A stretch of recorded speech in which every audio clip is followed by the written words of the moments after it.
Hello all, నమస్తే friends, welcome back to special food. ఈరోజు చింత చిగురు ఎగ్ కర్రీని ఎలా చేసుకోవాలో చూపిస్తున్నాను. ముందుగా స్టవ్ ఆన్ చేసుకొని ప్యాన్లో 3 టేబుల్ స్పూన్ల దాకా ఆయిల్ యాడ్ చేసుకోండి. ఆయిల్ మంచిగా హీట్ అయిన తర్వాత ఒక పావు టీ స్పూన్ జీలకర్ర వేసుకోవాలి. ఇలా జీలకర్ర వేసుకొని కొద్దిగా ఫ్రై చేసుకున్న తర్వాత ఇందులో ఆనియన్స్ వేసుకోవాలి. 2 మీడియం సైజ్ ఆనియన్స్ తీసుకోండి. ఆనియన్స్ వేసుకున్న తర్వాత 2 పచ్చిమిర్చి ముక్కలు అలాగే కరివేపాకు వేసుకోవాలి. వీటిని మంటను మీడియం ఫ్లేమ్లో ఉంచి 2-3 నిమిషాల పాటు మంచిగా ఫ్రై చేసుకోవాలి. ఇలా ఆనియన్స్ మంచిగా వేగిన తర్వాత ఇందులో ఫ్రెష్గా దంచుకున్న అల్లం వెల్లుల్లి పేస్ట్ ఒక హాఫ్ టీ స్పూన్ దాకా వేసుకోవాలి. అలాగే పావు టీ స్పూన్ పసుపును వేసుకోవాలి. వీటిని కలుపుకుంటూ పచ్చివాసన పోయేంత వరకు మంచిగా ఫ్రై చేసుకోండి. ఈ విధంగా కొద్దిసేపు మంచిగా పచ్చివాసన పోయేంత వరకు వీటిని ఫ్రై చేసుకున్న తర్వాతకి ఇందులో ఒక మీడియం సైజ్ టమాటాను కట్ చేసి వేసుకోవాలి. ఇలా టమాటా ముక్కల్ని వేసుకున్నాక మంటను మీడియం ఫ్లేమ్లోనే ఉంచి కలుపుకుంటూ కుక్ చేసుకోవాలి. టమాటా ముక్కలు మంచిగా మెత్తగా మగ్గేంత వరకు కుక్ చేసుకోండి. ఇక్కడ చూడండి, ఆనియన్స్ టమాటాలు మంచిగా వేగిపోయాయి. ఇలా మంచిగా వేగిన తర్వాత మాత్రమే ఇందులో చింత చిగురు వేసుకోవాలి.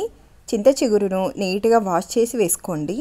అలాగే రుచికి సరిపడినంత ఉప్పు వేసుకొని కలిపి మూత పెట్టి ఒక 2-3 నిమిషాలు లో ఫ్లేమ్లో కుక్ చేసుకోవాలి. ఇలా మంచిగా కలుపుకున్న తర్వాతకి ఇప్పుడు మంటను లో ఫ్లేమ్లో ఉంచి దీనిపై మూత పెట్టి ఒక 3 మినిట్స్ పాటు కుక్ చేసుకోండి.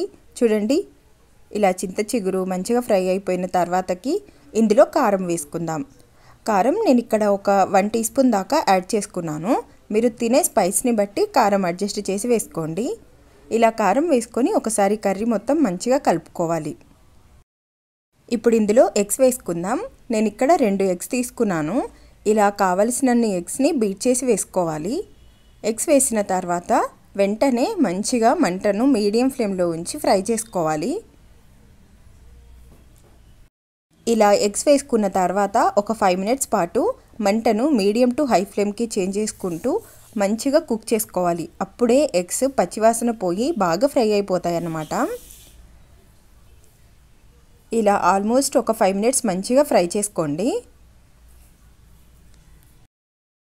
ఈ విధంగా ఎగ్స్ మంచిగా ఫ్రై అయిపోయిన తర్వాత హాఫ్ టీ స్పూన్ ధనియాల పొడి అలాగే పావు టీ స్పూన్ గరం మసాలా వేసుకోవాలి.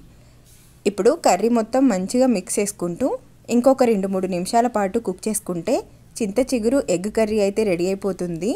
పుల్ల పుల్లగా కారంగా తినేటప్పుడు చాలా టేస్టీగా ఉంటుందన్నమాట.